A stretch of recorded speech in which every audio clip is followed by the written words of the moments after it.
Okay, so hopefully this is all good and live now. So I'm going to go to a page. So I'm going to post one more message here. Actually, I'm going to also post this to the MSX group, just in case anyone there's interested. So, yay.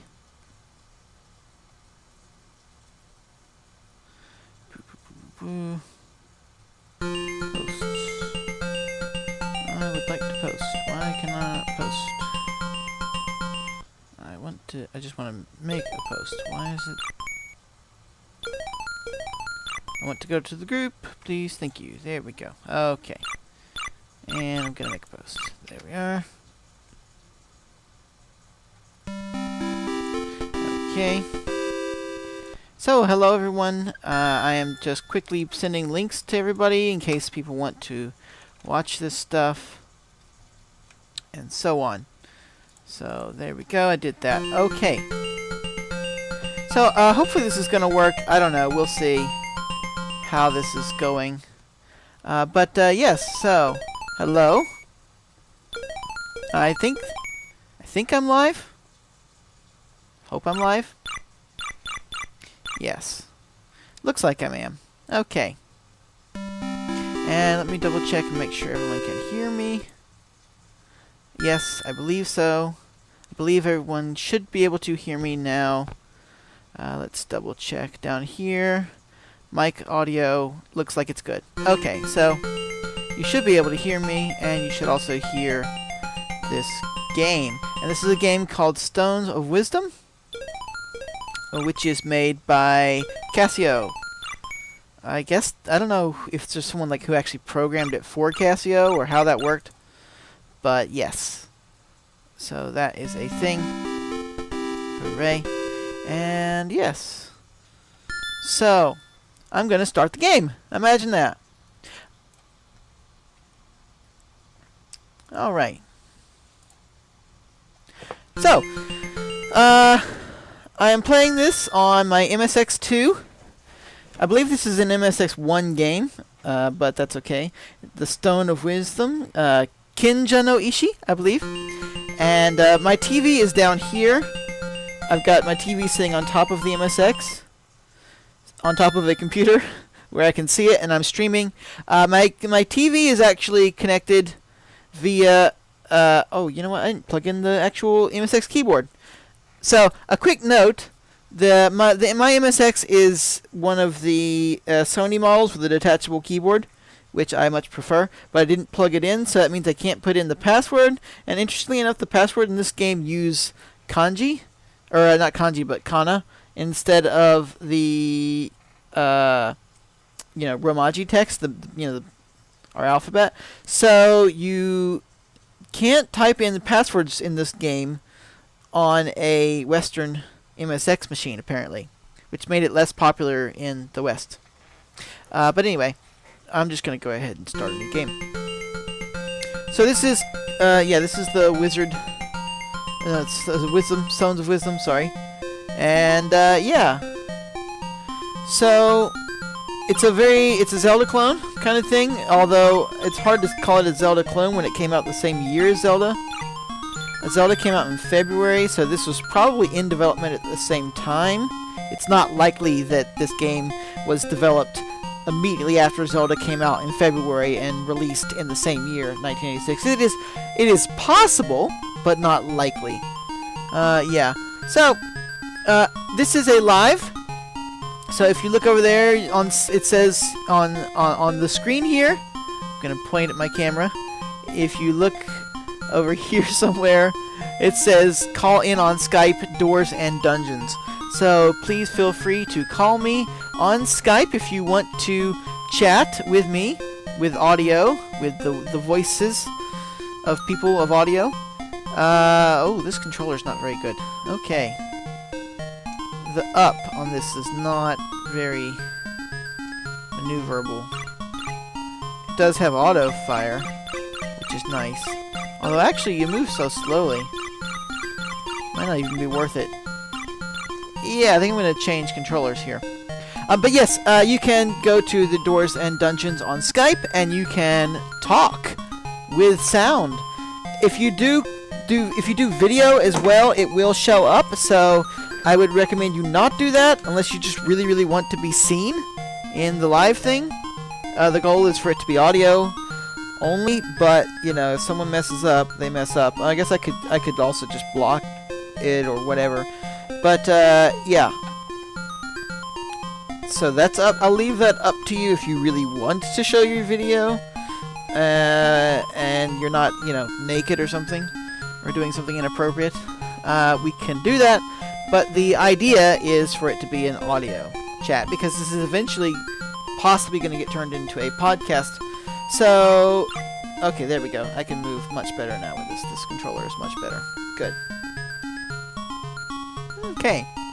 So, yeah, so anyway, if you want to do that, please call. And, so on our game here, we have Intel, which I guess is intelligence, power, and life. Life is your life, obviously. It's basically your HP. Power is your attack power. And Intel, I'm not actually sure what that does yet, because I've not gotten any sort of magic or anything. So I'm not exactly sure how that works.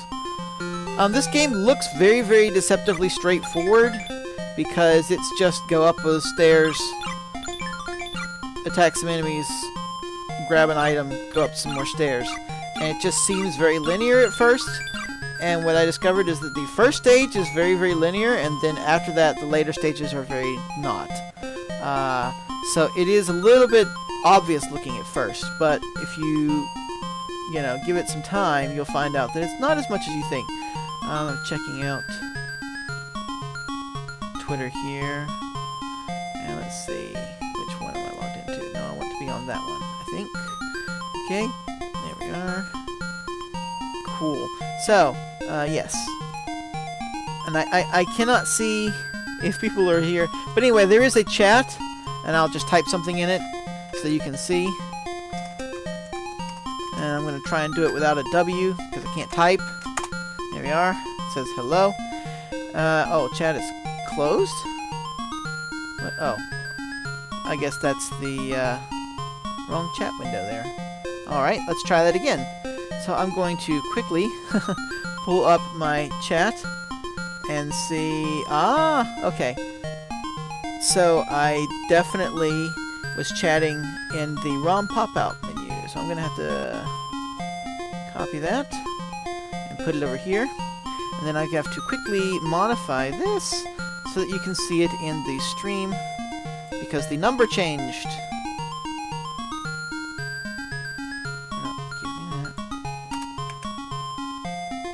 And hopefully that should give me the actual...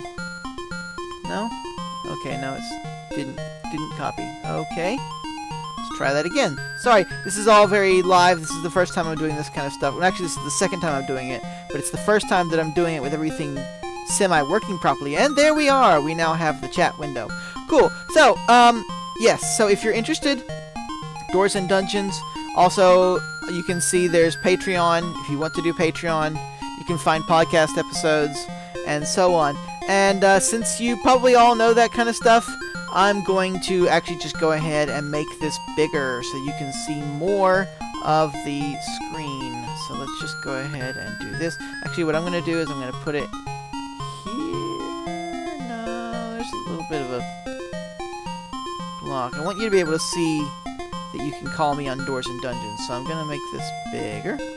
I'm just going to put that right over the Skype window. So if you call in, I'm sorry, you will not be visible. But there we go. Okay, that should be good enough now. Alrighty. There's some overflow on the bottom and top, so it shouldn't matter too much to you. You should be able to see everything that you need to see on the screen. So, yes, it was programmed by Casio. Okay. And, their stuff is generally cheap. Yeah, alright. I guess that's true. But didn't they also do the, Moai game? I thought that was a Casio. That game seemed pretty cool. Okay. There's, like, different colored gems, and they increase different stats. I believe the one I just picked up was the power? I forget. I think the black one is intel, the red one is power, and the blue one is life, if I remember correctly. Okay. not get killed by that skeleton. These little floors here with they look like sand are actually they damage you if you step on them. And these little stones are apparently can be used to buy things. Well, I don't know if it's like to buy things or actually like to absorb glyphs. There's there's a walkthrough page says it's to buy stuff, but let's see, did that increase my life? Oh, okay. I think that increased my life. Or maybe it increased my intel. Let's find out. Oh, ow. I stepped on the dirty sand stuff. Okay, my mistake. No, the black ones did increase my intel. Okay, good. Yeah. But, you know, I have to say, like, actually, you know what, I'm gonna, sorry to say, I'm going to quickly reset that, because I messed that up kind of badly, and, took a lot of damage that I shouldn't take, because this is a, you know, instant game over. And yes, I am using a Mega Flash ROM. Sorry. I would like to have this game. Actually, if I can, at some point I'm going to buy this game, because I actually really like it, despite itself. Okay, do that, and then we'll just hurry it on up here. But yeah, there isn't a... Well, there is a continue if you put in the passwords, I think. But the only password I've gotten so far just push me right back here. So, maybe I just haven't gotten far enough to get the right password, or I don't know. I know the first password that I got was Kinshi, and when I put that in, it doesn't seem to give me anything. So, I don't know. But, yeah, let's see here. Little Sphinx-looking dude. Now, I will say, this game, right now, this does not look great on the stream, and it is because I am using the RetroTink adapter, which the RetroTink itself is fine, but this is a composite signal, and composite's got some blurriness, especially with all this red going on. If I were using RGB, it would be much better. Unfortunately, for whatever reason, this particular MSX's RGB output does not seem to want to work with the XRGB machine that I've got. It's not the Micon. It's not the not Micon. It's Micronsoft. It's not the XRGB Mini FrameMeister. It's one of the older ones. I think it's the XRGB 2 that I've got. I don't know why I'm actually bothering to kill that guy. I don't think it matters if you kill them or not. And that one, for whatever reason, gives me some trouble with this particular MSX machine. So instead, I've got the RGB on my monitor on my TV, and the streaming is done through the RetroTink, which is, I mean, it's visible. You can see it. It's definitely, I will say that it doesn't have too much blur with the colors, but, and part of this may just be the resolution that I've got it in, but it is definitely blurring some of the lines and stuff together. Like, those little skeleton dudes have a lot of little holes in their chest, and you can't really see it very well on the stream, but you can see it perfectly on the monitor. So a lot of the little details are getting blurred a bit. But, you know, that's okay. That's to be expected, I suppose. So, if you're watching, and I don't know if you are or not, but if you're watching and you're interested in calling in on Skype, please feel free to do so. Otherwise, I'll just keep talking. So, I have moved up another floor, as you do. The first stage is pretty quick, especially if you're not chatting while you're doing it. But yeah, it's pretty quick. Let's see if I can make this bigger so I can see. Okay, so we have a few viewers. It's pretty simple and quick. I'm just gonna continue rushing on now instead of looking at stuff. But you do need to pick up these little orb things, because you'll need them later to get stuff, as I found. And I don't actually know what those stuff do yet. I have to slide back a little too close to see this monitor very well. I do not know what these things do yet.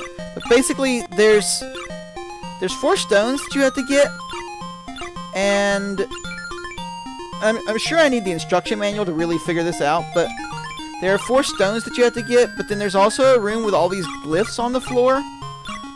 And it's in like a pattern, makes like a picture or something. But like I found that if you walk on that... Sorry, my nose is itching there. If you walk on that floor with a bunch of the orbs, you can spin some orbs to pick up those symbols. And doing so does something. I guess maybe if you pick up the right ones, it gives you some powers or something. But I don't know what combinations you need, so I'm not really sure. I love these little dudes. They look like little Sphinx dogs.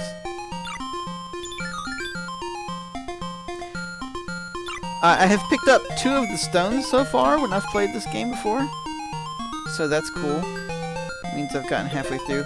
I did read online that some people in France had made like a walkthrough for this game, and the website is apparently down now, so I can't look it up anymore. But someone else posted on an MSX forum of some sort that apparently when they replayed the game, they discovered that there's a duplicate version of Stage 1 in both Stage 2 and 3.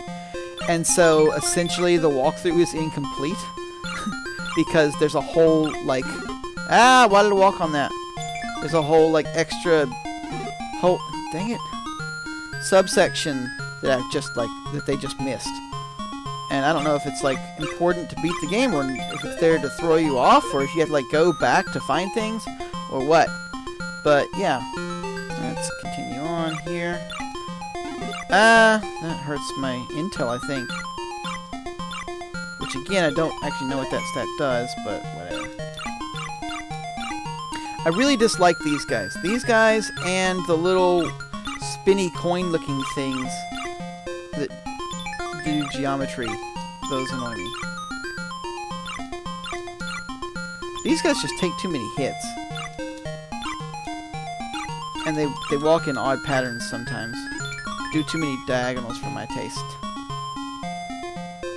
Okay. Ah! Dang it.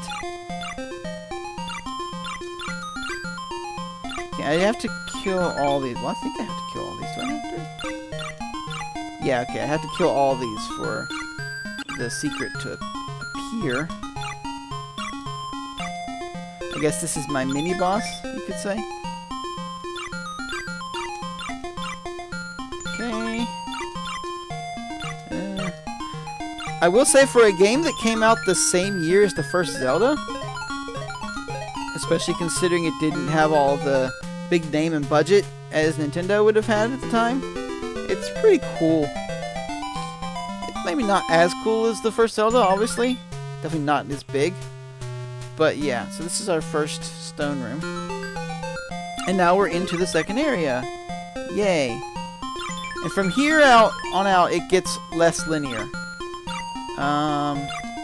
Ooh.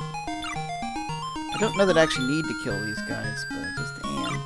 This is something that I do a lot. I would imagine this little knifey sounds like a bird if you're... if you don't know what you're doing. Yeah, so anyway, okay, let's see here. Grab some power up for me. Alright, cool. And some more gems there. Okay, so now I've got a little bit more life and power, which is good, so not quite as much intel as I'd like, but that's okay. Okay, kill one of these red bowling balls.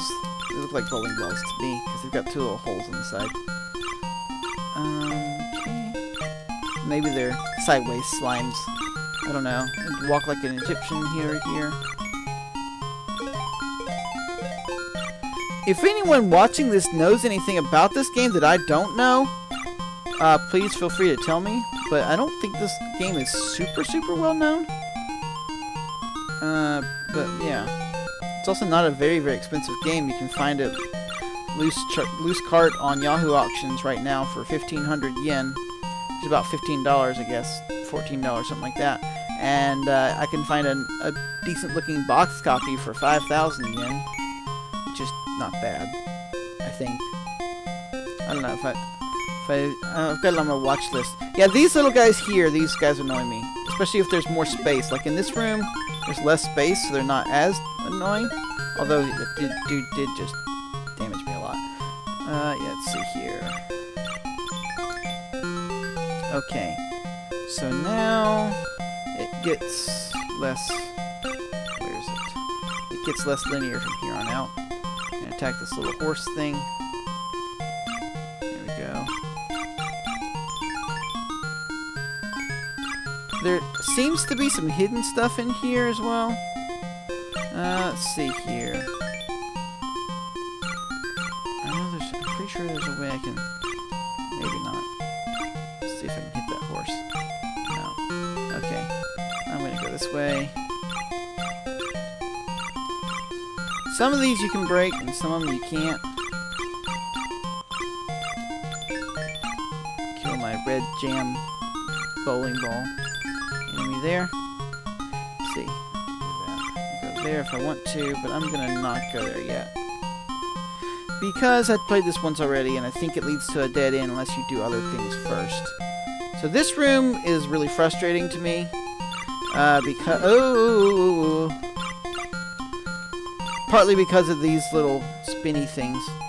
And partly because that middle block... And if you see there, there's that little section of 5 pieces, right? And there's a middle block, and it's like, well, the blue things damage you.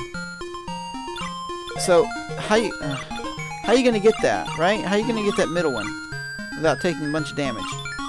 And the answer is, you're not. As far as I can tell. There might be some way to avoid that.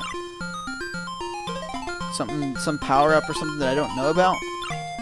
But for now, I can't even break it without taking damage. Because I have to, like, get close enough to attack it. Which I can't do. I don't know why I'm even bothering with that guy, but I got him. Okay, cool.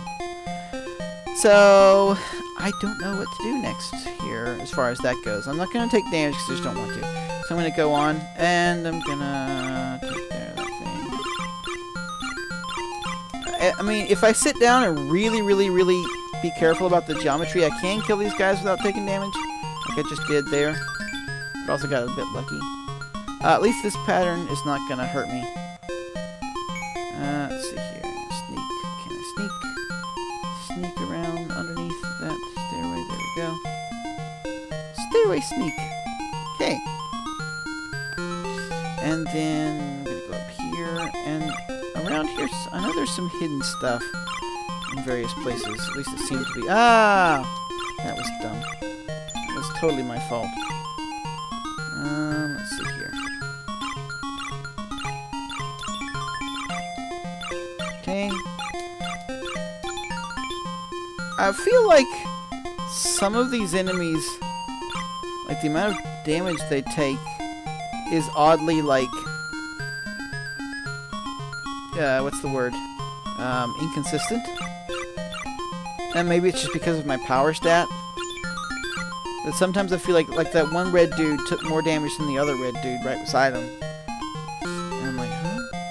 Okay, let's see. This room, I can come through here. I've been here before already.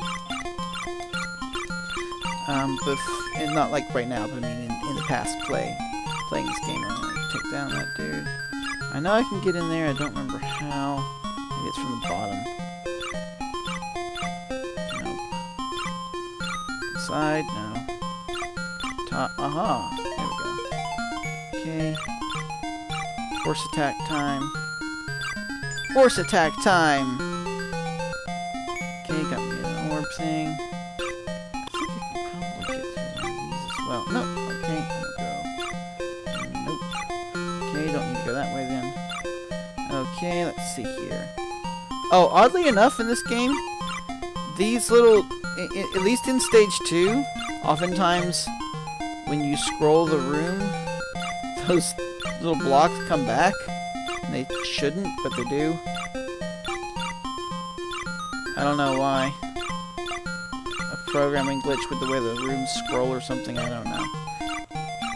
We did say that this is Casio and they sometimes make mistakes. Yeah. Anyway, I'm just gonna get this back. Take care of that. Give me some life! I need some more life! Life! Okay, that's power. Power's good. Could use some life. Oh, there we go. Okay, don't Next up on the blue things. Okay, cool. Now we're... No, more of these dudes. Come on, dude. Leave me alone. Leave me alone. I'm gonna run out of life. Sneak. Can I stab this guy through the wall? I can. It's gonna take me forever.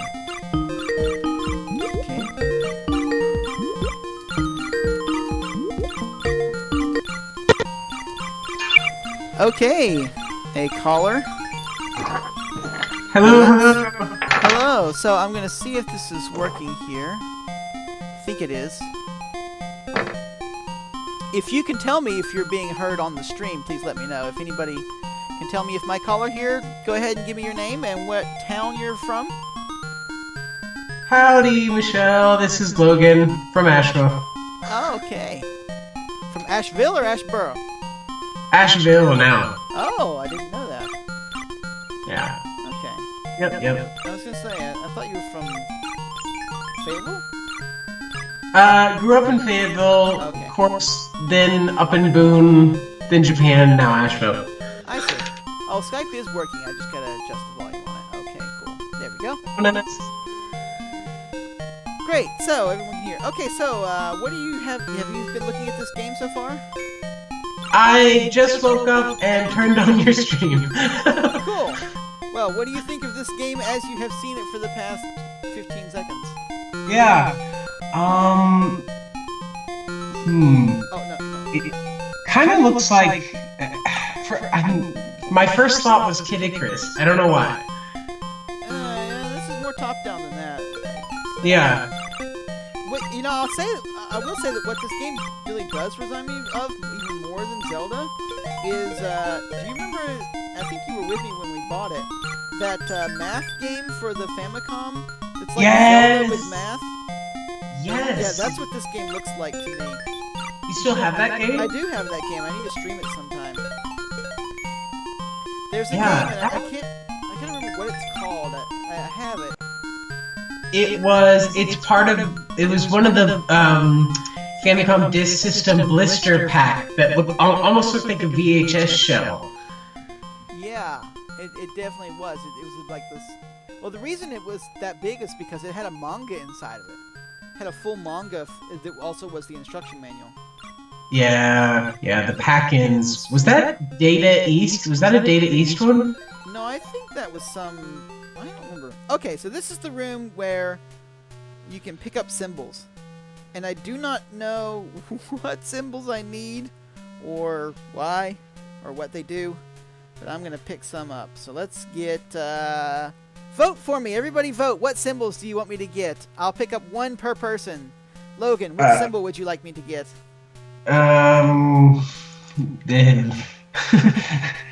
can't. There aren't any. They're all just blank squares on my screen. Oh, those symbols. Oh, yeah, the symbols on the floor. So the symbols on the floor I can pick up, like these straight lines down. We've got the wavy ocean looking line. We've got our arrows line, our cross. No. I like the that one.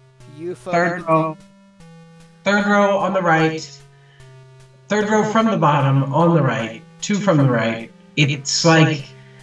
Oh, it looks like a little, like a triangle on a pedestal? Yes! Like Zelda or Link, like holding up the Triforce, like, I got it! Okay, so we have Triforce on a pedestal thing. Okay. And anybody else? Wordwad, Linalia, if you want to vote for which symbol you'd like me to pick up, you can do that now. So we've got Triforce on a pedestal thing. Yeah, or like a Doritos chip. Yeah, it's like the Doritos Bowl trophy. If there was a Doritos football game, that would be the trophy. Yeah. And they could call it the Doritos Bowl, because it would be a bowl of Doritos. Okay, Tom votes for the UFO. And I'm out of orbs, so I can't get any more right now. So those are our two symbols for right now, I think. Someone else wants to vote. We can try it and see if I can pick up another one, but I do not believe I can. I believe we are maxed for right now. What's the UFO one? The triangle one? Yeah, let's see. I'm gonna try just the target. Oh, okay. So this one, I guess. Fourth row, third from right. 1, 2, 3, 4. Oh, this one. Okay, let's see. No, can't pick it up. Okay, so we'll come back here later when I've got more Orbeez. Oh, already broke those, didn't I? Okay. So yeah, so those should already be broken because of the programming. Hooray. Oh, no. Where do I go next? Okay. Oh, wait, maybe I need to go in here and kill all those dudes. It's possible. Oh, and not die. Please don't die. Okay, let's try and kill these guys. But yeah, so that game was called like, oh, I really wish I could remember the name of that game. It was I found out that there was a series of them. There was several of these math games made by that company. Yes. It was like an educational Famicom game company. Oh wait, I think it's directly across from. Okay, Famicom educational math game. Okay. I'm going to say it was something Boken, like Tsuma no Boken or something like that, or like Staff of. It was like Rod of Math or Rod of Adventure or Rod of. Oh wait. There we go. Huh. I've got it over here somewhere. Aha! And now we have the second stone. Cool. And still no idea what the little symbols do, but hey, progress. Okay. I'm good. You know what? I think I've got it near enough to me that I can just step over here and pick it up. So I'm going to step over here and pick it up for a second. Yeah, I'm trying to find it. It's like Aiden no Alan? I just found an Alan thing, and I think it was from the same company, but maybe a different game. Is it not? Here we go. Here we go. It is, okay, here we go. I'm gonna just put it on the camera here. And hope this isn't... Is this backwards? Let's see. Yeah, that is backwards. So I'm going to flip the camera so that you can sort of see it. And I'm also going to... I think I have one that's similar to that, like this of the same line. I think I have another one. What I'm going to do is I'm going to temporarily make this camera bigger so that everyone on the screen, on the stream can see it. So there we go. I'm going to move it to the front so that it's not behind everything. Let's see here. Order. Move to front. So yes, so that's the... Oh, not that. I put the background in the front. Great. Good job. So let's pick... There we go. Okay. Send that to the top. Great. Okay. So this is it here. And it's kind of hard to see because there's not enough light. I'm sorry. And it says... Adian, I guess? Adian, Tsue. Adian no Tsue. Oh, there's a tiny little no in there. Adian no Tsue. Okay. And this is a Famicom disk system game. You can see inside. Oh, that's actually much easier to see, isn't it? Adian no Tsue. Okay. And this is the instruction manual / manga. Here. Oh, it's made by Asmic and Sunsoft. Okay. Mm-hmm. Where did we find that? That's a good question. I think we found. Oh, I think we found this at that one. Recycle store in Shizuoka. Not the first one that you go to, but the second one. The one near Shizuoka Station, like down. The one where you had to walk and it had the escalator going. Oh, I loved that one. That one was so good. So this is a manga to explain how this game works, and I know I'm just kind of taking a bunch of time here to show. But it explains how the games work and gives you a whole backstory about him like fighting some wizard dude and all this kind of stuff and using map. And it tells you what the manga also tells you what the different items are and what their use is. Like there's these bells here, and if you read the manga, it explains to you what those would do. So it's kind of it's a cool way to do instructions. Yeah, totally. I mean, Totally ingenious. way more work and effort than it may need to be, especially considering this game was probably not super popular. But you can see here the idea of him like trying to walk into a door and just being like, bam, and then you realize, oh, I've got to open the door using math. Yeah, but I was just thinking, I mean, the return on that investment, for the end users, yeah, the return on the investment's great. Well, yes, for the but for the company, I mean, they had to pay to draw, storyboard, ink, everything, this manga, and then have it printed, and let alone the game. Yeah, I imagine they didn't get much return on their investment, but I think that for the end user, it certainly is. Well, I think they... Oh, wow, there's a step drill in the back that's shaped like Japan. I would have to say, it's like... Because it's a math game, they felt like they had to. They're like, okay, we have to put a manga in this thing, or we're not. This is true.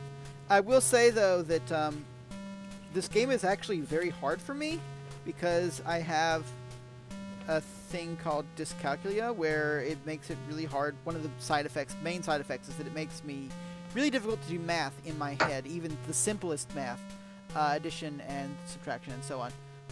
Here's a little poster, and also it does show some of the other games that they made.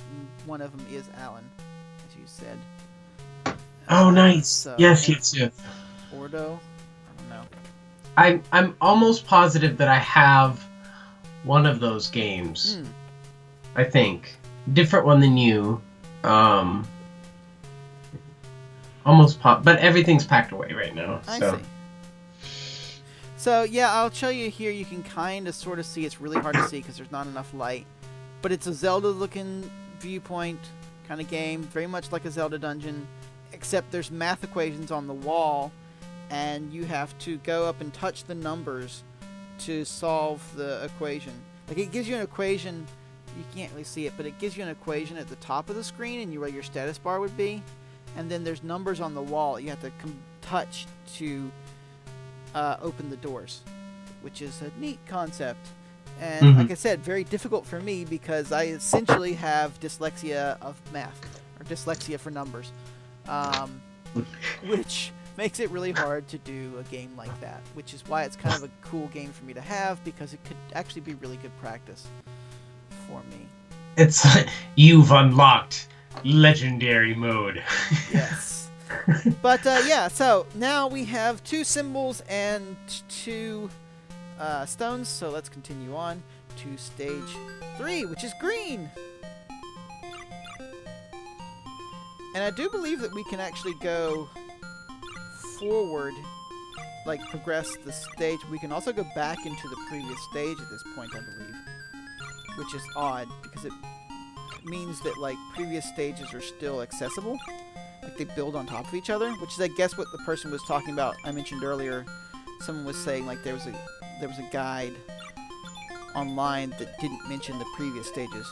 The difference is that these things are now openable again. I can open those again. So you have to draw a picture with the tiles. I'm not sure what I'm supposed to do with the tiles, honestly. I really don't know. But can you go see. back to the other room? I can go back. I can go back to the tile room, but I can't go back to. I can't pick right now. I can't pick any up. Because that picture of the bird, I thought it had a missing piece in it. Did it? Let me. I can go back to the bird room. I think. Let's check. I thought that the wing had a little missing piece of the curve, so if you had to lay the piece down to complete the picture, maybe. No, I don't. Well, I don't know. I don't believe so, because the first one, the first one where you get, you didn't see it, but the very first stone that you get, you don't even have a place to pick up the symbols before you get the first stone. So I don't think that's the case, but yeah. I do think that I can go back to previous areas and use that to farm more of these gems. So I'm just actually going to do that right now. What, do you lay those tiles down on those 4 white blocks in some... I literally have no idea what to do with those things so far. Because I don't have a button that allows me to do anything with them on my controller. So I don't know if they just give you power or if they give you street cred, or if they it's probably up B on the second controller. Yeah, right.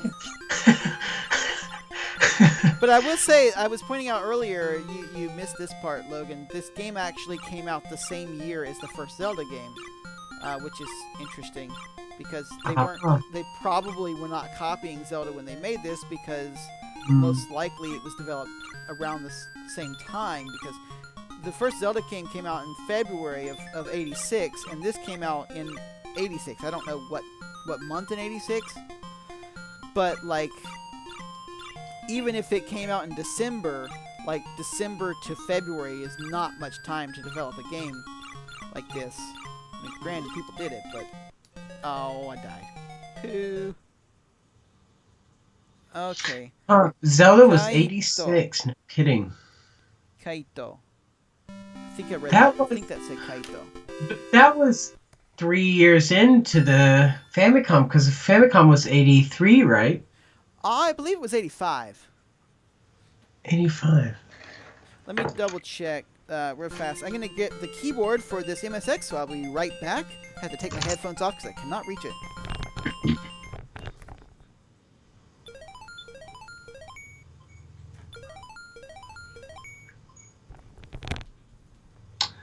Okay.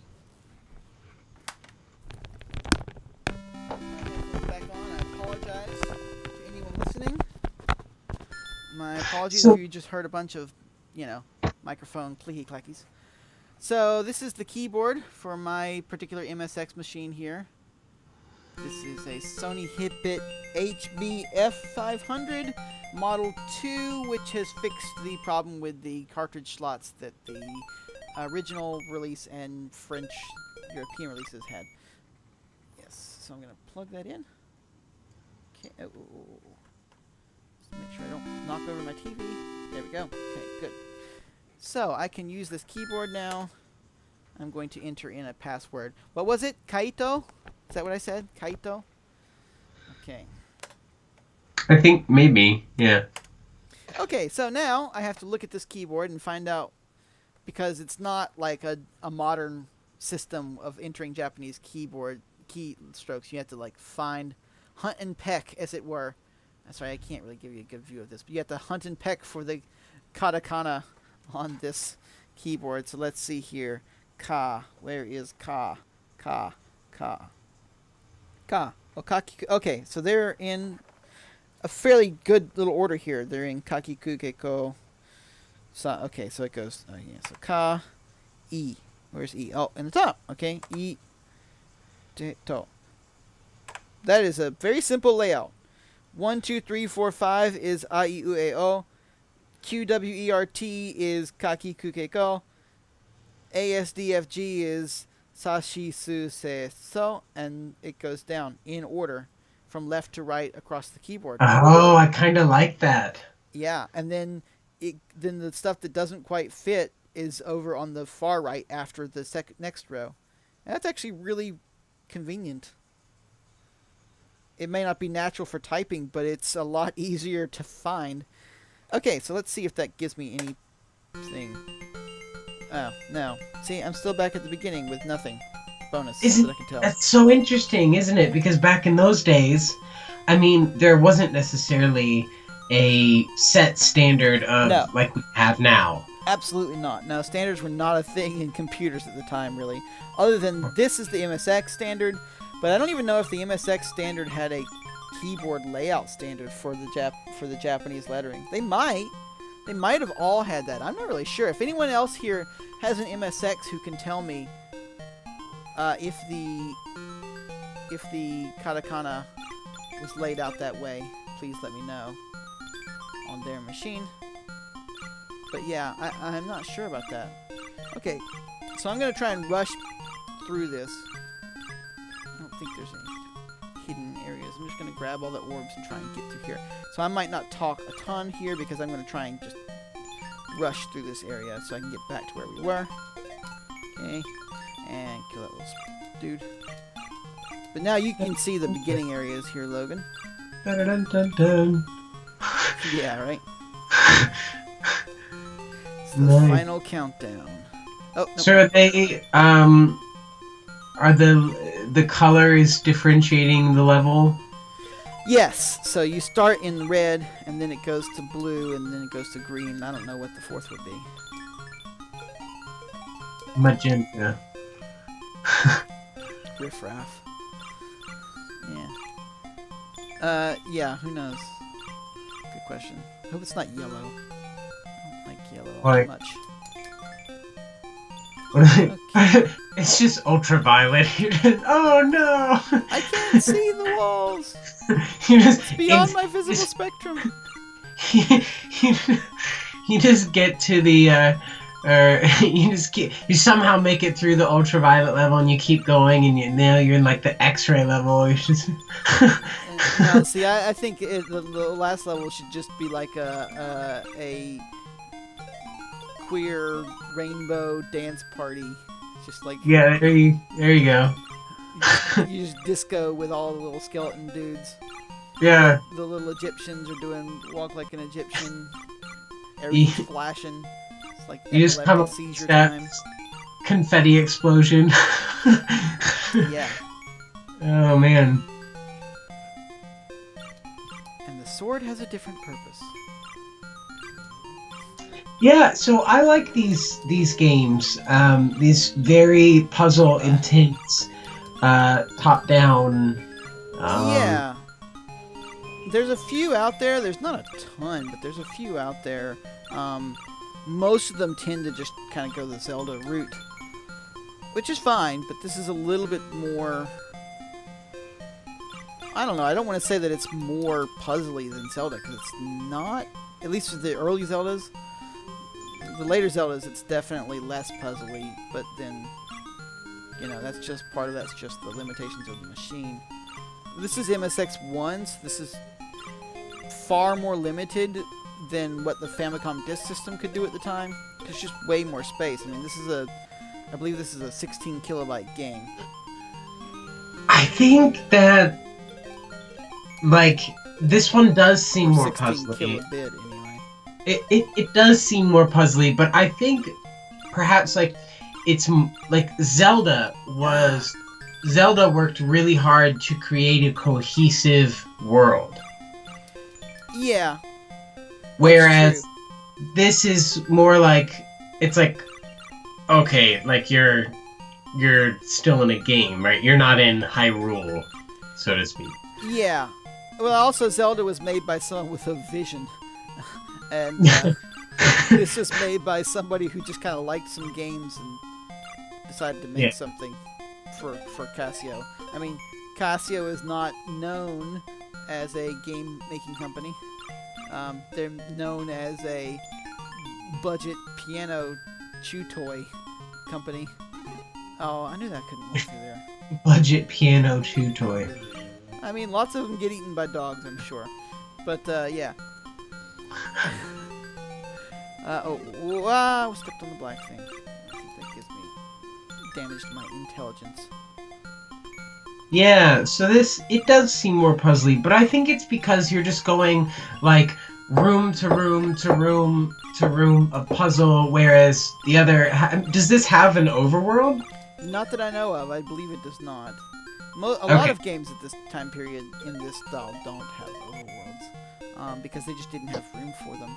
The closest thing that I can think of from this era that had an overworld, kind of like this, not exactly like this, but kind of like this, is Alcazar. If you've never seen that game, Logan, it's cool. You should check it out. You can get it on a lot of different old PCs and stuff, but Alcazar, nice. yeah, it's a neat game. And it would take some effort to explain it. Well, actually, you know, I could show it in a little bit here. If I die again, I'll just show Alcazar, because I've got it on here. Okay. I may have it. I don't think you do, because I don't believe it's on any systems that you own. No, the ROM. Oh, okay. Yeah. No. I don't have the oldest system. Gosh, the oldest I have might be my. Okay. So here's the stone room, where you pick up the stone. And yeah, I don't think there's any place to put anything in this one. It's just walk around. I can't pick anything up either. I can't like hit the B button and pick up any symbols or anything. So I should check and see if there's any other hidden stuff. But I don't believe so. I don't believe the hidden stuff starts coming until later. Because that's the first wall that you can break, that I've found anyway. So let's go. Okay, so now we're in level 2, where it's the same. Okay, this is the room where I thought there was a piece of the wing missing, but I think it was just, I saw it wrong, so. Yeah. Okay, so you're probably behind me then in the stream. Probably not live right now, because you just saw the room and I've already exited it. But that's okay. So you might be getting a bit of a delay. I apologize for that. Okay, so this room's got some orbs in it, so we'll pick up those. But yeah, so what's the oldest console that you have, Logan? I don't know. It, when did PC Engine, when did that come out? That would have been a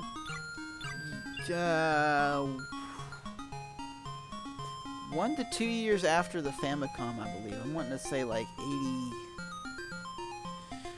Oh golly, let's see. I can tell you what year the PC Engine CD-ROM add-on came out. That came out in '89. But the actual system, I think, maybe would have been like 86 or 87. I'm wanting to say. But I could Google says 87, October 30th. Okay. Ooh, Halloween, just about. Huh. Neat. Is that Japan or U.S.? Japan. Okay. So I didn't figure it would have been that early in the U.S. Oh, wait. That was no PC. Yeah. Okay. Well, that's what it's saying. Okay. Okay. Well, no, because I also, I mean, I have an Atari, so. Oh, that's true. That would be older. Atari's older than that. Okay, get these dudes. If I can stab these dudes through the wall, I will, because I don't like dealing with them otherwise. There you go. Good Zelda-style cheat and stab things through the wall. Okay, so Atari was the 2600 was 77, so. Yeah, so that would be your oldest one. I think so. In a way, this game almost feels like it could be on Atari, but no, it couldn't. What's your oldest? My oldest is ooh. Well, it used to be in television, but I had to get rid of that, unfortunately. Let's see. You probably, I mean, I'm sure you beat me with the Atari, because I don't think I have anything that old. I've got a PC-88 Mark II MR. That is probably, what year would that have been? That's a good question. I can find out. If you want to check things out, go to the PC-88 Wikipedia page and look down where it says the system models. Wikipedia. Type in like we never realized how much we needed Wikipedia. Right? Right. Imagine going back to those paper encyclopedias that are 20 years out of date. Well, imagine going back to like Microsoft Encarta. Oh man, I remember that. Oh man. guy was talking about on a TED Talk one time, how they just kind of completely totally replaced. Like Microsoft had all this budget for it, and it just got completely replaced by some guy who designed a web page that could do it all instead. And it's genius. Vision. It's just genius what he did. Really. Yeah. So, okay, so PC-88. PC, yeah. I've got to pull up. PC. Wow, there's a lot of these. Yeah. Goodness. So we're looking for the Mark II MR. MR. PC-88 Mark II MR. That was in the 1985 family. Okay. That was the last of the 1985s, I think. Yeah, because after that they went into the A series, I believe, the FA, MA. VA as well. VA might have been a little later than that, actually. After that was the PC-8801 FH. Oh, okay. And then the MH. Yeah. Oh, I had no idea there were so many. So they're very minor variations in a lot of situations. It would be like for example, the M. Let's see. So the MR would have a double-sided floppy disk drives, whereas the FR would have single-sided floppy disk drives. And so usually the F models were lower, like slightly more budget models. They usually only had like a single-sided floppy disk drive, and they might or might not have the same sound processor or sound chip. It's kind of depends. Like, so if you look at the different models, it's like the SR. There's like the SR, the FR, the MR. And the SR was like the first model in that whole line that they came out with. And the SR has a cassette tape slot on the back as well. The MR has two double-sided floppy disks, and the FR has single-sided floppy disks. And I believe neither of those have the cassette tape option. And then then there's like the FH and the MH. And those have, I think maybe slightly more RAM, I believe is the difference. Those have... And then the A series is when they start adding in the faster processor. So like the MAs, the FAs, those have 8 megahertz processors. I think it's yes. Yes, the VA has 8 megahertz. And has an upgraded sound chip. Yes. And the MR also, the MA also has some of that stuff, but it's slightly lower end than the VA, but higher end than the FA. I'm seeing that the VA has the same sound chip as the MR. I think. I don't believe that's right. I could be wrong. The VA, the VA might. The VA might. No, the FA was the one where you had to add it in as a separate board. I don't think the VA had it. I'd have to double check. I know nothing about any of this stuff. I just have the Wikipedia page pulled up. Well, that's for me. So it's just years of reading the Wikipedia page every time I get confused. So, Oh wait, I need to go the other way. At that store, the one in Shizuoka with the escalators, I passed up on, I don't know what it was. I think it was an old MSX. Or something. Yeah. Regret not buying that. Really regret not buying that. Yeah, MSX machines are not that hard to get, thankfully. Especially MSX1. because a lot of people don't want MSX1, they want MSX2, because MSX2 can play more games than MSX1 can. But PC-88 is totally different? Yes. Oh, okay. PC-88 is made by NEC.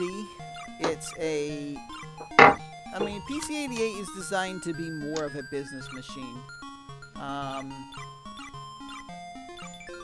The first model, if you go back and listen to my podcast about this, I explain it more. But basically, like, the PC-88 first came out as the PC-8801, which was sort of a successor to the PC-8001. And PC-8001 uses BASIC and like Microsoft BASIC, or the BASIC programming language, and it's actually called NBASIC. It's NEC's version. Okay, now I need to go up this other stairway down here. And it, I believe, stored everything on cassette tapes. And the 8801, the first model, was compatible with the 8001 software, and I believe it was also cassette as well, but it was a different processor, so it was a faster processor, and it was designed for business home use. The 8001 looks like a microcomputer where the keyboard's all built into the machine and everything like that, like your MSX or your Commodore or some of the Atari computers or that kind of thing. Right. Well, I'm looking at them, some Google images, and this is the one you had. This I think you had one of these in the bedroom. Yes, I did. At their own place. That would have been the 8801. It would either have been the Mark II. The last one you would have been the Mark II MR.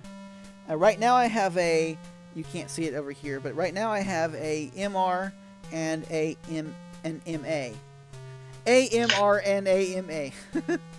Man, it's so cool that you have these and working. Gosh, that's awesome. Yeah, I couldn't even take some effort sometimes. I couldn't even imagine mailing one of these back. Yeah. Well, I did mail one of these computers to someone one time, and just mailing the computer itself, I don't think I had to send the keyboard, was about $110 or something like that. Not as expensive as you would think, but still. I'd just be worried about the monitor busting, honestly. Well, the monitor, yeah, that's a whole different thing. Fortunately, they are small enough that I believe they will ship. I've not tested this, but I don't know. Right. Okay. UFO. Let's get the target circle thing and the Doritos trophy. Oh no, I don't have enough for the Doritos trophy. I'm sorry. No. Thought I had enough. 'Cause I had 32 this time. No. Well, I can come back.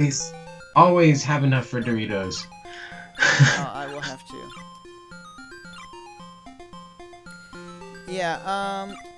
Let's see. I'm worried about what I'm gonna have to do. I do know that these monitors do get sent to America from time to time because I see people in America who have them, so I know it is possible. Mm-hmm. So you're coming back then? You're set on it? Well, I don't know when and how or what. I don't know any details yet. It's right now. There's nothing that can even be done because the U.S. Embassy is closed in Japan. You can't even go and process any visas or anything like that right now. Right. And then Trump's got a ban on immigration coming up after the lockdown ends for 2 months for no reason. Yeah. So it's kind of like it's all very floaty in terms of plan making. But yeah, I have a lot more health this time around than I did last time, which is good. So let's see if no, I didn't pick up any extra stones. Oh wait, no, I can pick up some stones in here, I think. No. Ah!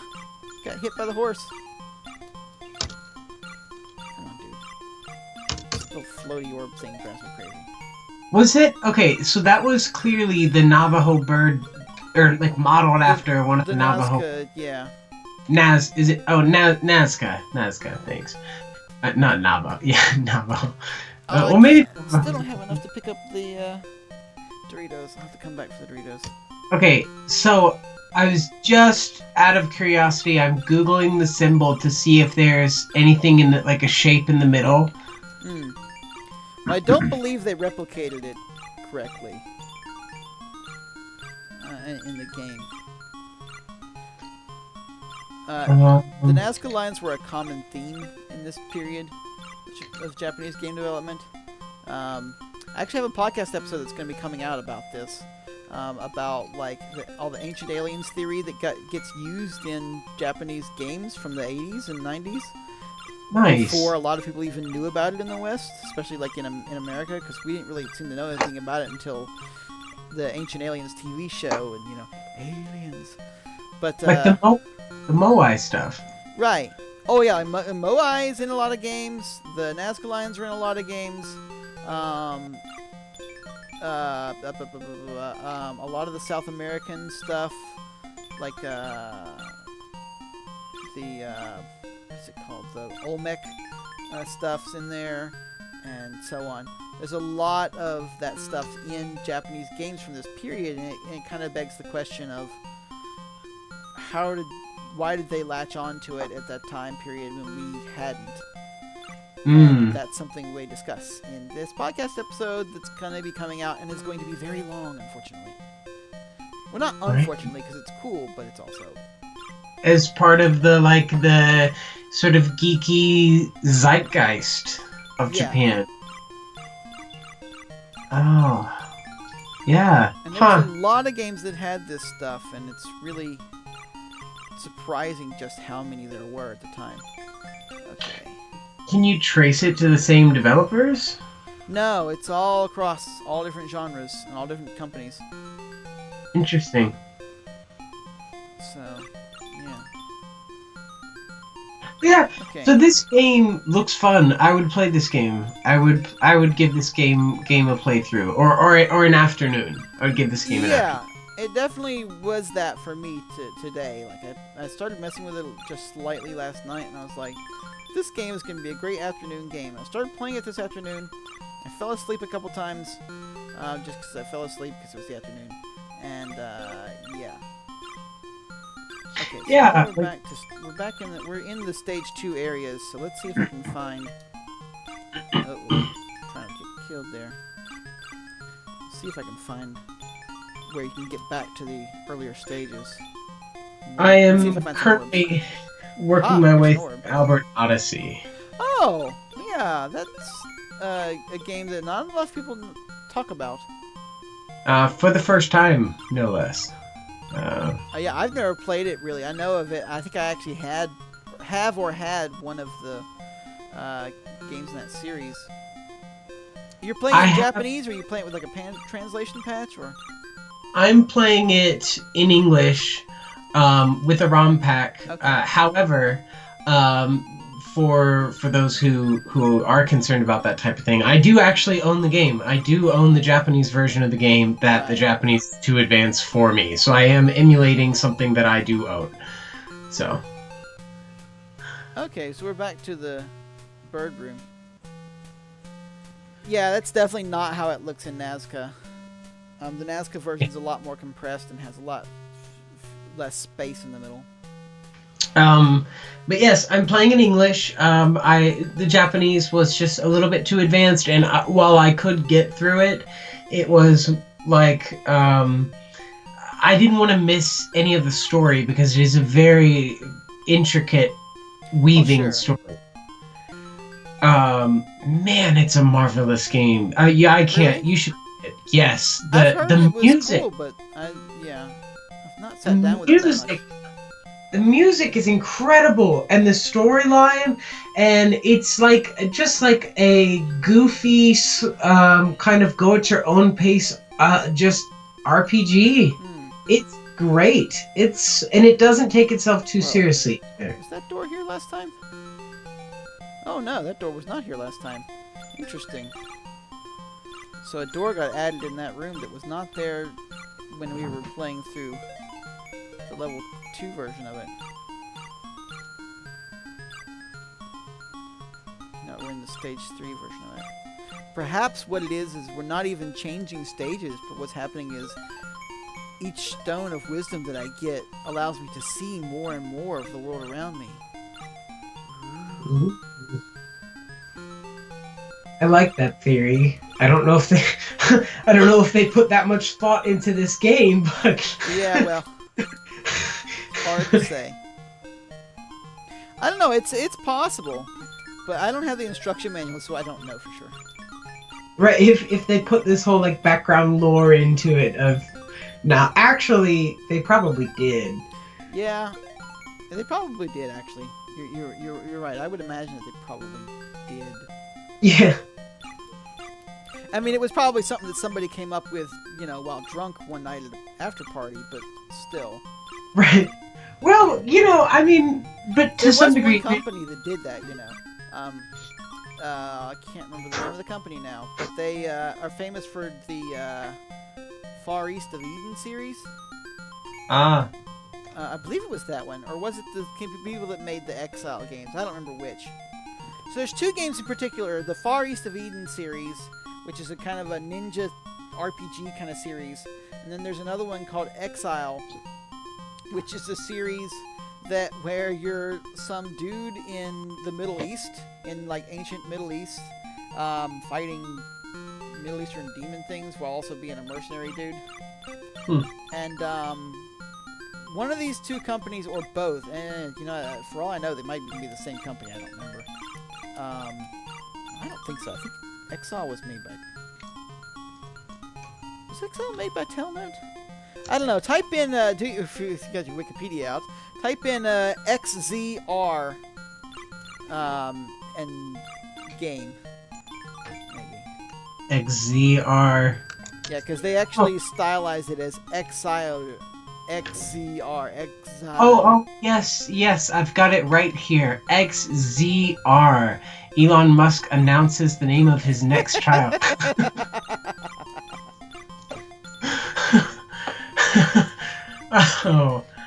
Oh man. Okay, what am I really looking up again? Let me actually look this up. You can type in Exile like you would spell it in English, and then type in XZR, and you should be able to find it. Got hit by the bowling ball, dude.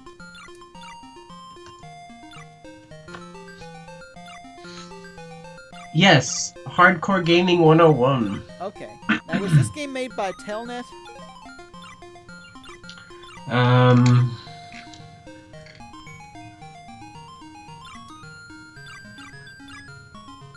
It was developed by Nihon Telnet. Okay. Or rather, well, in parentheses, or rather, its divisions. The same company responsible for the Velas series, El Viento, and a long list of other awesome Genesis titles. Right. So, for a little history for people who don't know, Nihon Telnet was a company that made a lot of games in this period, in the PCs period, and then they afterwards moved on to like the consoles mainly for Sega was what they did. Sega and PC Engine. They didn't do a whole lot on Famicom or Super Famicom. They did some, definitely, but not as much. And Telnet was a company that got so big. They didn't start, if I remember correctly, they did not start as a gaming company. Actually, a lot of gaming companies didn't start as gaming companies in that period. I think they started as like a telecommunications company or something like that. But anyway, they got big enough that they broke their development into two different teams, and one of them was what was it called? Not Renovation. That's their American side. What was Telnet's?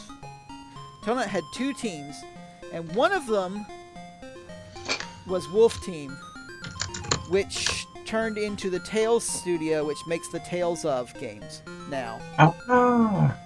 So that studio left, all the people in that studio left Telnet to make the first Tales game, Tales of Fantasia. And then after Tales of Fantasia, some of them left that team to make Tri-Ace, I think, which makes Star Ocean. So, like, the Telnet Wolf Team like spawned a lot of major stuff later on. Then the other side of it was called I cannot remember, but they made Valus and some other stuff. Okay, so where do I need to go next? I guess I need to go back there. It was the Lasersoft and Riot divisions. Riot, that's one. Riot, okay. Pick up our Doritos. Yeah, we got our Doritos. Okay, cool. We have 17 more. I don't know if that's enough to pick up anything or not. What should we pick up? Gotta let the screen catch up. Okay. Then I'll be able to. But yeah, so Exile was, I believe, made by the Riot team. But it was either them when they were making Exile, or it was the people that made the Far East of Eden games. One of those two. They had this thing where every time they would finish a game, they would go out to an after game release drinking party, and they would get super drunk, and they would write down ideas for their next game. And so they had a long-standing tradition of coming up with game ideas during their drinking parties, and then waking up the next day and writing it down for their game development. And they just throw it all in there, and so their games would be like ridiculous ideas because they were all came up with during drinking parties. That's awesome. Man. So, let's see. What are we going to get here? Well, I'm going to pick. We already have picked. We've got 3 people have already picked already, so I'm just going to go ahead and pick. I'm going to pick this one because it looks like something from a blanket. Okay.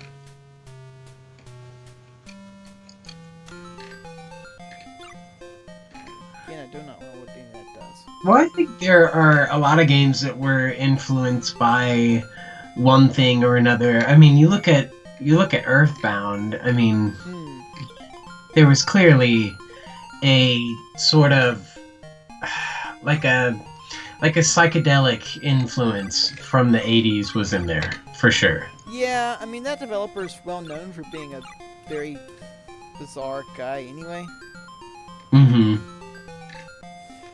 Have you played the first one yet? I still haven't played it. I have played. I've not played the first one. I've dabbled in it, and I've actually not finished the second one, so no spoilers. Okay. Yeah. Well, I'm using all this time that we have right now to go back and play long games. I played. First one I did was Super Metroid, which is not long on the scale of like an RPG, but it's a longer game. It's long enough. Sure, it's definitely long for its era.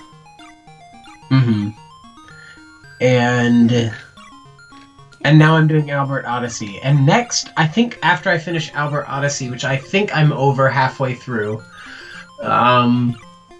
just judging by how many of the spell slots I've unlocked, I think I'm nearing the end of Albert Odyssey. I think my next is going to be Panzer Dragoon Saga, which I also own. Now, remind me, did you actually finish Chrono Trigger? I came really close. I know I have a bad habit of. Are you sure you came really close? Okay, no, I'm not. I probably got thing with Chrono Trigger is that you can think you're really close to the end of that game and find out that you're not. That happened to me when I first played it. I thought I was near the end of the game, and I found that I was like barely halfway through it. I think I did get to. You got pretty far, if I remember correctly. I did get pretty far. I think I got to the halfway point, and I don't want to say any spoilers, but I think I got to a big milestone in the storyline. That's a game you should finish.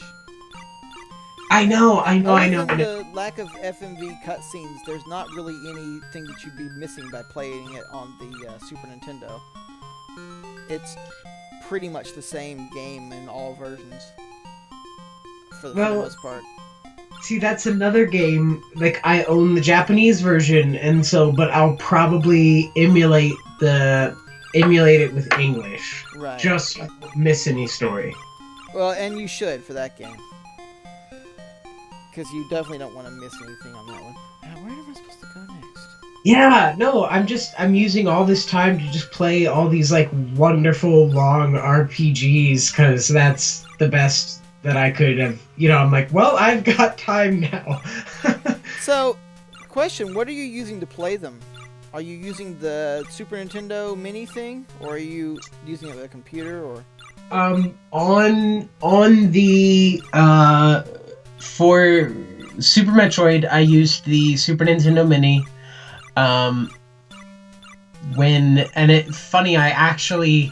My mom got me that for Christmas off Amazon and actually accidentally got me the PAL version of the Super Nintendo Mini. Wow. Which is interesting because it has more languages, so I like it a lot. I actually enjoy archiving things that have multiple languages. Like I have a small collection of instruction booklets because anytime that an instruction manual has like 10 languages, I'm like, I should preserve this. So, and it's like how to make an IKEA bed or something. But I'm not sure where to go next in this game. But okay, so I played Super Metroid on my PAL Super Nintendo Mini. Oh wow! This is a whoa. Okay. And I'm gonna play Chrono Trigger the same way. I emulated my English Albert Odyssey on the Sega Saturn. On the Saturn? Oh, yes. Wait, you have a Saturn version of Albert Odyssey? Yes. Oh, okay. See, I thought you were playing the Super Nintendo version one. No, I'm playing the Sega Saturn Albert Odyssey, and I own the Japanese. But just emulating RetroArch. Because I believe that's a remake, actually. I don't know if it's a remake or just a different game in the series with the same name. But if I remember correctly, I believe the Saturn version is a remake of the Super Nintendo one. Because I believe there's 2 Albert Odysseys on Super Nintendo. Oh, really? I've never played the Saturn version at all. I've seen screenshots of it, but... Okay, dare I go onto the Wikipedia page? Or will I get spoiled? Okay. Albert Odyssey, what I'm seeing, if Wikipedia is to be believed, it only came out on the Sega Saturn. Really? There may be a different Odyssey or Albert game you're thinking of. Oh, wait, no. Here we go. Oh, darn you, Wikipedia. Okay, so on the page...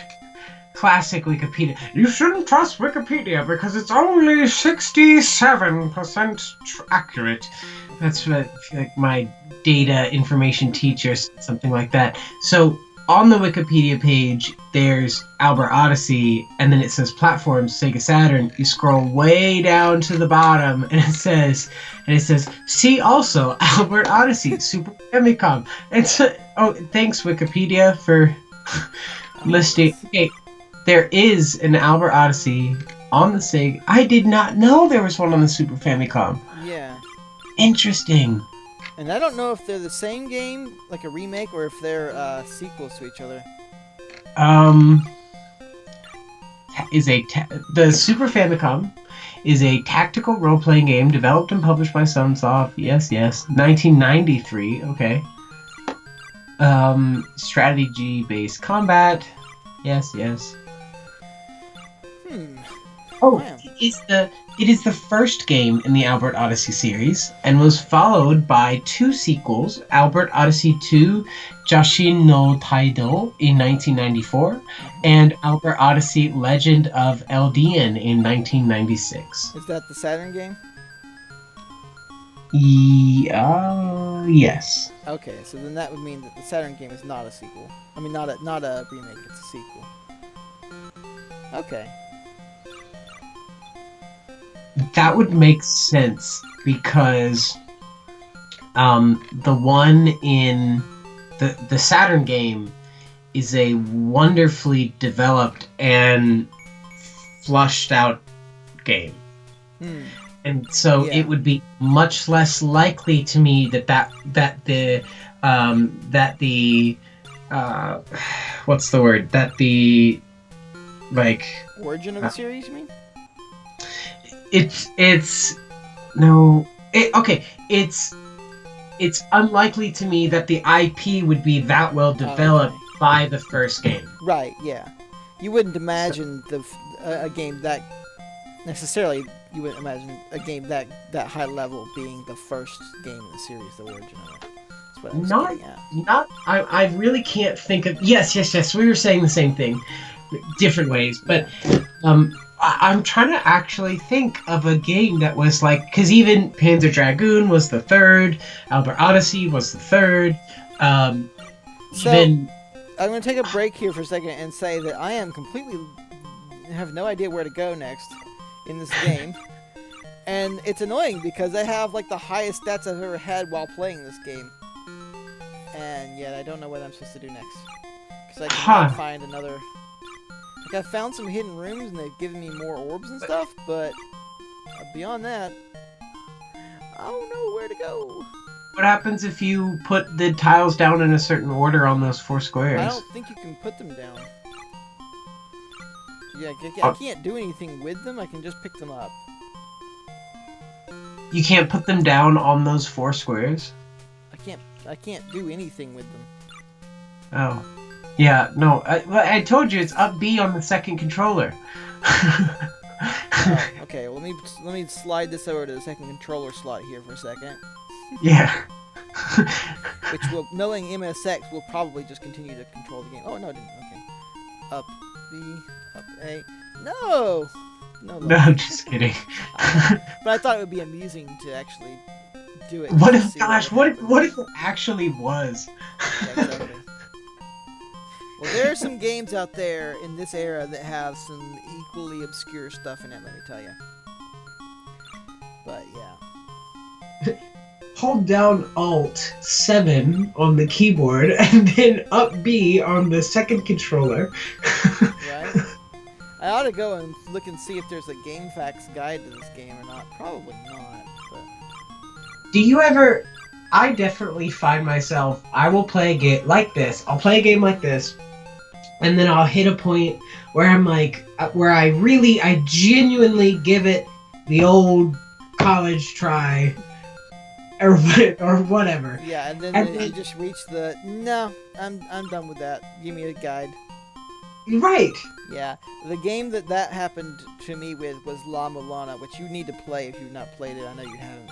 I'm sure you probably haven't, but no, I haven't. That game is phenomenal, and it's a large part of the next podcast episode, because it's like it's literally you can get it on Steam for your PC. You can also get it on PlayStation Vita. You can get it on Switch now. Switch has La Mulana 1 and 2, actually. I mean, you can't buy it on Wii anymore because the Wii shop is down, but you can, if you have a hacked Wii, you can put it on there if you've got the files for it. So, yeah, Wii and Steam, I believe they were both developed at the same time, or one right after the other. But Wii, Steam, Vita, and Switch. But it's essentially like, it's a side-scrolling platformer game where you're exploring ancient ruins, and it's essentially Ancient Aliens the game. And it's so good. It's like really super well designed and well written. And also have some like freakishly old school, like complicated, bizarre, confusing riddles, puzzles in it. As long as it's not like Myst level. I mean, not in the same way. I don't know. I actually felt like most of Myst is solvable. I think if I went back and I played Myst again now, I could do it. But as like a 6-year-old, no. Yeah, it would be fun to do that. I mean, I've played through it in recent years. I have it on one of these. I have it on. Actually, I can play it on both the PC 98 and the Windows PCs that I have down here. Because I've got versions of that for. You can play it on Windows 3.1 on a PC 98, which is odd but doable. Even though they don't use the same DOS, they do use the same 16-bit Windows, and Myst is entirely 16-bit Windows. So. But yeah, no, it's definitely it's more obtuse than that. It's got a lot of traps, but it's not overly unfair with it. You just have to. You do eventually find yourself reading the guide at some point, like no matter how hard you try. And I tried really, really hard. I made it a challenge to not use a guide, and I got about 80% of the way through the game before I started using a guide. Well, I find that there are games where I say I'm not going to use a guide, and I stick to it. Like any Zelda game, but then there are games where I try to do most of it, and then I give it a good try, but then I pull out the guide. Like in the Super Metroid, there were a couple spots where I was just like, you know what? And I just pulled out the guide, and it actually improved my enjoyment of the game to pull out the guide. Yeah, I've found the first Zelda game is a lot more playable if you have a guide and map. Because I just think the first Zelda game, while fun, is just so clunkily laid out in places that it really just needs a guide. Like there's puzzles and stuff to it, but a lot of the maps and things are labyrinths without hints. And later games are labyrinths with hints, and so it's doable. But the first one and the second one especially. Yes. I will say, now, when I said Zelda, I meant more of like a modern... I totally knew you meant that. The original Zelda, I think I did play... most of it I did discover by myself. However, it's doable, but it's not 100% doable, I think. Well, I mean, it is 100% doable, it's just it would take you a long time and a lot of beating your head against the wall. Oh, yeah, well, back then... when that game came out, one, I wasn't born, but two, I would imagine, people would, this is the game that you're playing for the next 8 months, every night. Well, unless you were one of those people who had their Nintendo power. Right. Or you had a buddy who had Nintendo power. That was how a lot of it happened. Or if you could trick your parents into letting you call the Nintendo helpline. Yeah. Which was a fun thing. But, okay, so I think I am officially lost in this game, and I cannot find a way to go forward. So how about we look at another game? Oh, I just picked up some more squares. Interact with the... I really want to see you interact with those 4 and see if there's anything you can do with those 4. Because those seem... In that last room, they seem very seance-y to me. Oh, no, these were normally items, and they've already been picked up. Oh. These are the little treasure chest things of the game, and they've been already picked up, so that because the game is poorly programmed, they're supposed to not reappear, but they do keep reappearing. Let's see. But I did pick up another piece of the floor, so maybe that'll open up a door somewhere. Have you tried all the walls in this room? Yeah. For secrets? Pretty sure I have. Sorry, not that room. In the tile room. Oh yeah, I did that already. I've, as far as I know, I've tried all of them. It does seem like the more tiles I pick up, the more secrets appear to me. And I noticed some extra doors show up that didn't show up before. So now that I've gotten tiles, I'm gonna go walk around again, backtrack some more, and see if anything new appears.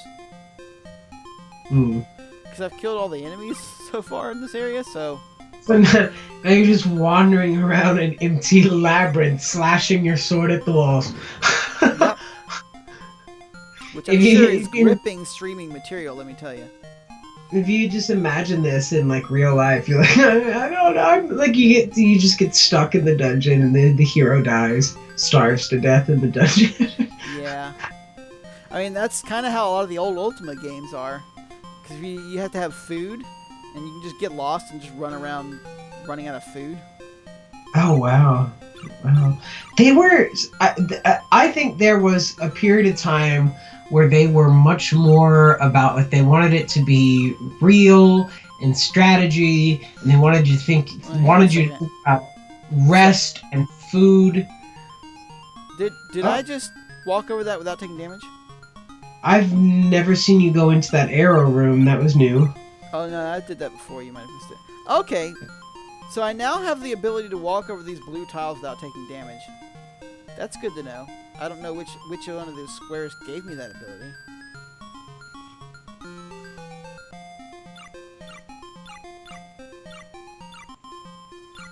Normally those blue tiles would do damage to me. That's how I was able to pick up that one chest there. Yeah, when I played through the original Zelda, my boyfriend at the time was sitting next to me, and he would like tell me where to go, or if I got lost. He had the guide pulled up. That's a way to do it right there. Mm-hmm. Well, now why can't I break it? Come on, can't break any of these walls. That's odd. Okay, so I do know that some of the tiles apparently give you abilities, because I was now able to walk over the blue tiles of poison. The question next is, can I walk over the red tiles of poison? Should try that.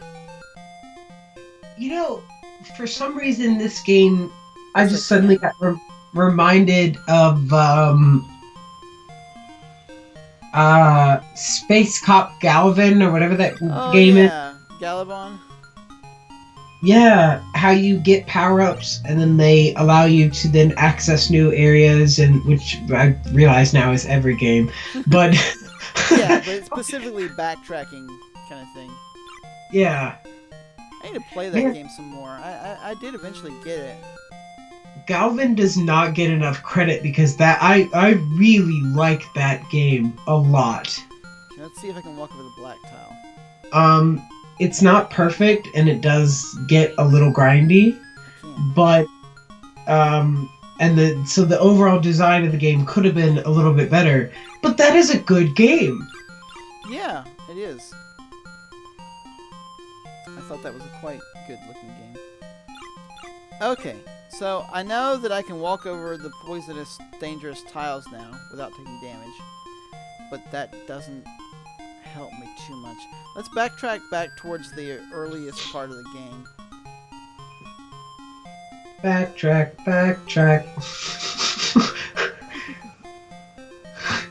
Because I feel like I've progressed this game too much to give up on it. Oh, don't you hate that when you're like, well, if I don't beat it now, I've just wasted the last 2 hours of my life. And I also know that, like, I don't have a way to, like, screen say, or, you know, not screenshot, what do you call it? Save state, the game. Save state, yeah. Screenshot, I can start up this to just boot up the screenshot. That'd be great. Just imagine it in your mind and you automatically start from where you imagined from. Wait, that actually would be great if a computer could take a screenshot, because if you look at it, it's got your score, your power, whatever, your tiles that you have. It's got your location. Yeah, that'd be nice. If a computer could just boot up and be like, okay, let me start a game with these powers, these tiles, this life meter, and in this place. It'd have to essentially have some, like, OCR where it just read the data off of the screen and then turned it into... Yeah. Like from text and then turned it into... As long as you had all the items and the power, like... I mean... Like if the game knew what images to scan for. Yeah, essentially, it'd almost be using it at that point, almost like a QR code, like a Yeah. yeah, huh? Which I that's bet. essentially how passwords work in a lot of those old games. They're not. Mm, They're essentially like encrypted. It's just an algorithm that encrypts all the data of the memory address down into some numbers. mm, That, or it may have some of them. It depends on how it's done. Some of them just have like numbers to represent different items and things that you've got, whereas some of them just take like the current memory address and just stores them. Values and just stores them mm, in an encryption kind of code. mm-hmm. Well, all right. Well, I do not know what to do next because I have done as much progressing as I can progressing. So I think I'm going to pull up another game and show you. I'm going to show you what Alcazar looks like. Mm. So this has been the Stones of Wisdom, which I am about 2 stones wise so far, and not as wise as I need to be to finish this game, apparently. Well, hey! So I'm going to take a quick break, and I'm going to come back with a drink, because my throat is sore. And you can listen to this fun music. Yay! Mm.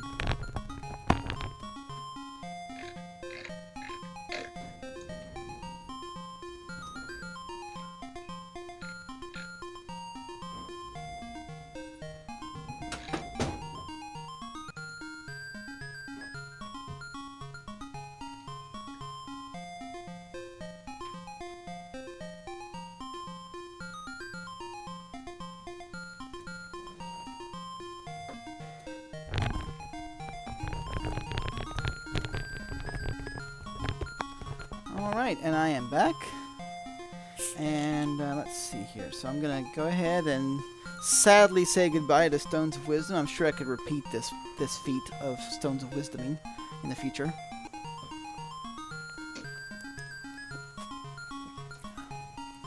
Okay.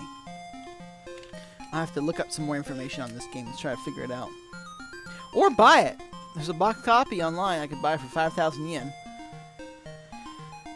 And then it had the instruction manual. But yeah. I don't know that I would pay $50 for this game. Boxed maybe I would. On its own, it's only 15. They're like, you know. Mm-hmm. It boxed, yeah. Okay. So now I'm going to show you Alcazar. Because if you've never seen Alcazar, it's pretty cool. Mm. Yes, and then I've got to head out here in a little bit. So Alcazar is made by Activision, actually.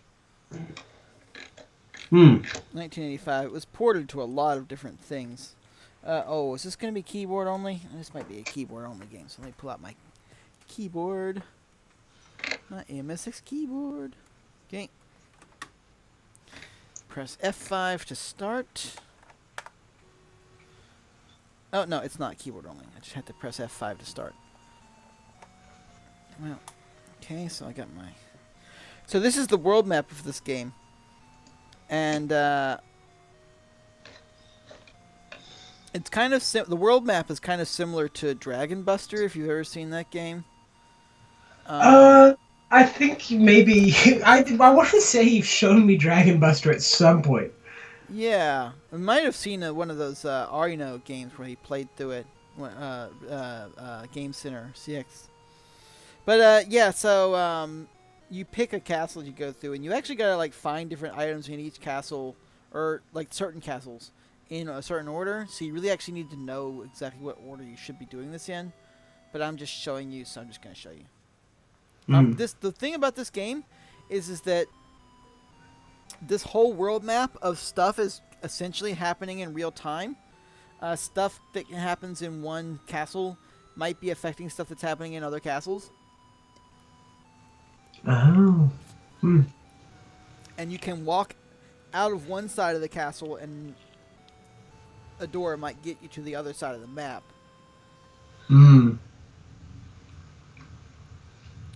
So we're Rambo Green Dude Man here.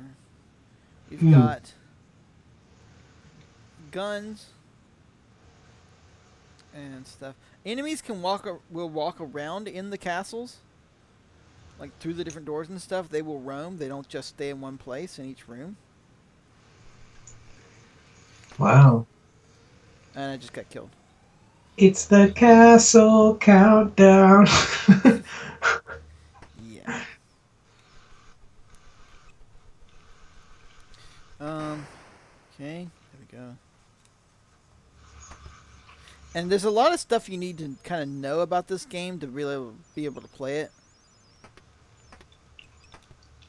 And I don't know all the stuff that you're supposed to know to be able to really play this game successfully. But it's a cool little game regardless. Because it's kind of like a Zelda, but it's open world in the sense that, like, see, I just came back onto the map. So now I can go into this next castle. And that you have to, like, explore the whole thing together. What is that? Go away. For some reason, just the character model is reminding me of like Fester's Quest. With just the way he shoots, I guess. I don't know. Yeah, kind of, yeah.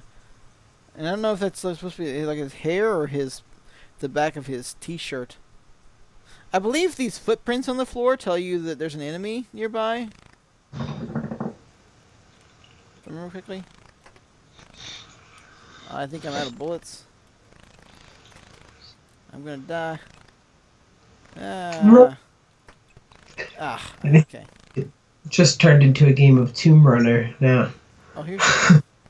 Oh no, it's coming out for me. Come on, switch the. Thank you. No, switch weapons. Thank you. Dang it! I'm getting killed. Okay, I'm gonna go into another room. Let's go this way. Okay. What is is that a rat? What's chasing you? I don't know. Okay, so now back on the map. So yeah, that's how this game works. And if you know what you're doing, it's pretty fun. I don't know what I'm doing, so. And then the next thing I'm going to show you is actually a game that you sort of probably already know. Because you've probably played the Famicom version. Or at least the Famicom version of the sequel. I'll show you the sequel. It's called Castle Excellent.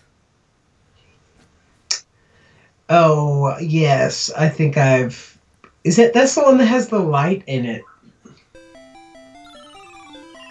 The Famicom cartridge, I think it has a light. Does it? It might. Oh, crap. I did that wrong. I'm just gonna jump.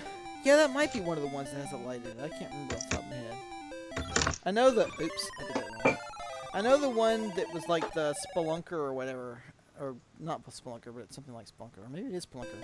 Has a light in it. Oh, no, I just pulled up the image. It does not have a light in it. Okay, I didn't think so. So this is actually a more fun game than it looks because it's a castle exploration game. The Famicom version is a little bit more sluggish. Actually, I think the PC-88 version is the best, personally. This is the MSX version, and it's fine, but I think the PC-88 version runs better. But the Famicom version adds an attack, but you don't really need it to progress the game. The other PC versions don't have the attack. It's got the goofiest jump sound ever. It's like I'm jumping while falling through cyberspace. Yeah, it's like you have on, like, anti-grav boots. Yeah. And it's like... But you would expect the sound to go up as you jump, but it goes down. It's like... It's progressing in a downward scale while you're going up, instead of the other way around. And you're just kind of like, oh, okay, oops, I did that wrong. Oh, yeah. Doesn't make sense, does it? Huh. Yeah, let's see. Okay, there we go. I do like how you can hold the jump button longer and kind of float for a long time. And the music does get a bit repetitive. But that said, this series, the first one and the second one, the PC versions of it anyway, have like the most awesome artwork. I love the artwork for this game. It looks like the most beautiful fairy tale illustration artwork. I have a copy of it somewhere I'd show you, but I can't find it off the top right now in front of me, so. Well, most old games, so many games like this, they had these just incredible artists. Yeah, absolutely. I would say look up the Castle Excellent. You can type in Castle Excellent MSX or something, and just do a Google image search, and you can see. I don't have the key. I can't go that way. MSX. Oh yeah, that's that's high fantasy right there. It reminds me of something like The Princess Bride or something. I love these old 80s. Seems like it was mostly late 80s. This high fantasy artwork came out of that time period. There's nothing. It's in a category all its own. Okay, apparently I can't jump through that while it's doing the little wavies. Alrighty, well, I'm gonna have to get off here, go get something to eat, and go outside, because it is way too pretty for me to stay inside all day. Yeah. Well, you enjoy that, and I think I'm going to go to bed, because it's probably 3 o'clock now. What time is it for you? 1:51 p.m. Hey, that makes it almost exactly 3 o'clock. Yep. I was right. I just made a guess. Yeah, well, I'm gonna go, I don't know, maybe drive on the parkway with the windows down where I'm not near. Fun. I do miss that. Especially if you're living in Asheville now. Yeah, it's a good thing to do. Okay, so this is the Doors and Dungeons. This is our live podcast, and thank you, Logan. If you're interested in supporting us, if you're watching this, you can. I'm just gonna deactivate my camera there so you don't see that, so I can move that out of the way, and I'm gonna move that chat as well. Okay, put that over there. And then if you're interested, you can over here on the left. You can see. You can keep in mind you can always call in on Skype like Logan did. Doors and Dungeons. You can go to patreon.com/Doors and Dungeons, all one word, if you want to support us. Even just $1 or something like that would be great, and you can get a sample of my upcoming book. And then you can find episodes of the podcast on iTunes and Spotify. Just type in Doors and Dungeons, and you will find it. And then lastly, Twitter, @DoorDonePodcast. I will talk about this kind of stuff on there and give you updates and things. So that's what you want to do if you are interested in what we do. And we do a lot of stuff like this, retro games and retro PCs and all that kind of stuff. So check all that out, and thank you very much for joining us. Thank you very much. Goodbye, Logan. Bye. Goodbye. And thank you everyone else who watched this stream, and I